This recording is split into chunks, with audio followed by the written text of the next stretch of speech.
If you're not repurposing your video content, you are leaving money and views on the table.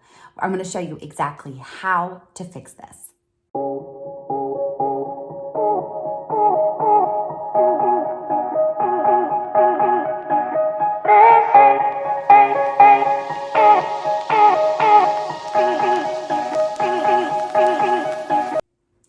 There are very specific reasons why constantly creating content for new platforms will become an issue. So the first thing we're going to talk about are those three problems. And the first problem is burnout. You are absolutely going to run the risk of burning out, not being able to keep up with consistently creating content for all the different platforms that are out there.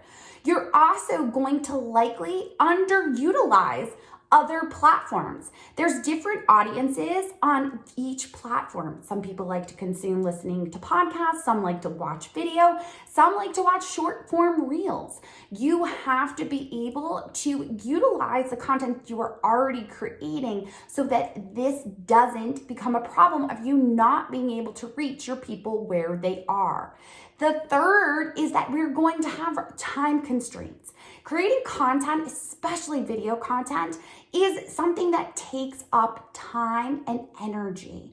And if you are constantly trying to create specific videos for each platform, you're going to not have enough time in the day to be able to look at your business from a business standpoint of making sure that you are putting your time into the right things in your business that will move the needle forward. There are four main reasons that we're going to talk about of why you want to be repurposing your content. The first and most important in my mind is that you don't want to build on rented property. Social media is rented property. It can be changed at any time. The algorithms can change. Your audience could see less and less of your content. And if you are primarily using one social media platform in order to put out your content, you are going to run into those specific algorithm problems. So it's important that when you are thinking of ways that you can repurpose, that you make sure that you are building on property that you own.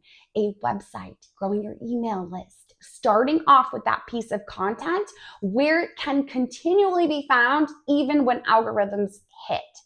You also want to make sure that you are maximizing your ROI, your return on investment. The time that you are putting into something, you want to make sure that it is getting seen by as many people as possible.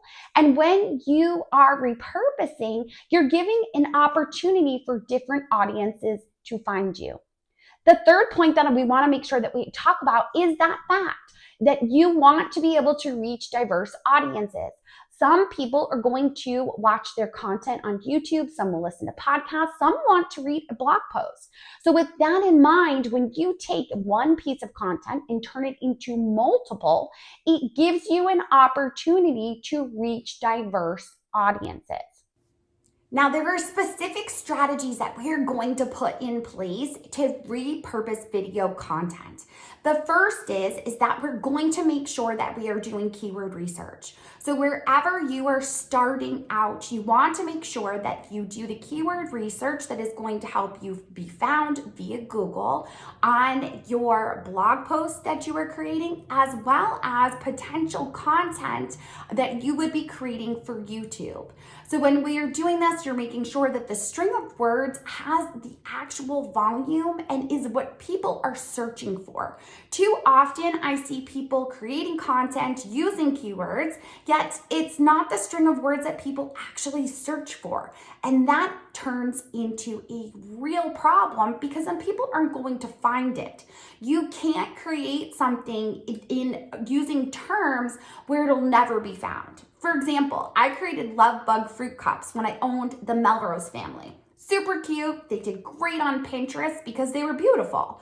But no one was searching for Love Bug fruit cups. Instead, what they were searching for was DIY non-candy Valentine's Day ideas.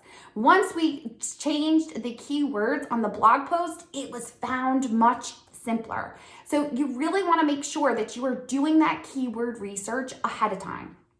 You also want to make sure that you can then take that content and break it down into what is going to work best for the platforms that you are creating it for. So if you are creating a podcast and you're starting off with a podcast content, can you also have it work for YouTube? Now, obviously, your intro, your outro are going to be different based on those platforms. So you want to make sure that you're breaking down what it is that you're doing in your process and making sure that you are hitting on creating a hook for YouTube, potentially having your intro for your podcast, and then being able to take that content, use the transcript in order to create a blog post that would read like an article, not read as if someone is speaking. So it's really important that you think about how can you break down your process and your systems for creating that content. You also want to make sure that you are optimizing for each platform. What is it that those platforms are reacting best to? What keywords, which is what we started off with, but also what sort of hooks do you need? What sort of graphics do you need to have in order for it to work best for those platforms? When you take this in mind, it is much more likely that you are going to be able to utilize diverse audiences, grow your income, and be able to grow an email list along with it that will continually make you income over time. The last piece of what I want to talk to you about is a real world example. So I have a client that I've worked with for quite some time under the medium. Hope actually did a podcast interview with me speaking about changing her career in midlife. We're going to make sure we link to that video above. But what Hope does is she creates her YouTube content, takes that YouTube content, and then turns it into her blog post, which then is also sent to her email list so that she can continually engage with the people on her list.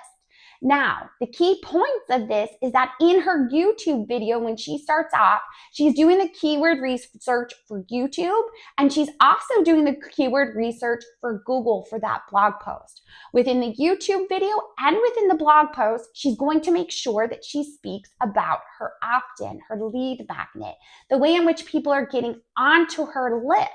Because once you are on her list, she is then going to tell you about the products and services that she offers so that she can make money while she sleeps passively from creating one piece of content that then gets turned into multiple pieces. And it allows her to be able to reach their audience where they are at, as well as to continually engage with them. If you remember in the past, we've talked about the idea that it's really important that you provide your people with enough content that they can continually engage with you. And in order to do that, starting off with one piece of content that is going to be on a platform that you own, so it's not rented property. We're not starting off with Instagram and expecting that we're going to be able to turn this into multiple pieces. Instead, we're starting with something like a blog post, YouTube, or a podcast that we can then make sure that we have it on our website. We can put up the video content, we can put up the audio content, and then turn those pieces into an email to our list to continually engage with them, as well as short form video content for Instagram Reels, potentially TikTok, YouTube Shorts. There's so many things that you can then do once you start off with that long form content that you are then able to break down. If you have not already grabbed our strategic growth guide, we are going to make sure that you really understand not only your positioning in your marketplace, but also how to create content that continually engages with your audience so that they will come back to you, see you as the expert, and want to purchase the products and services that you offer.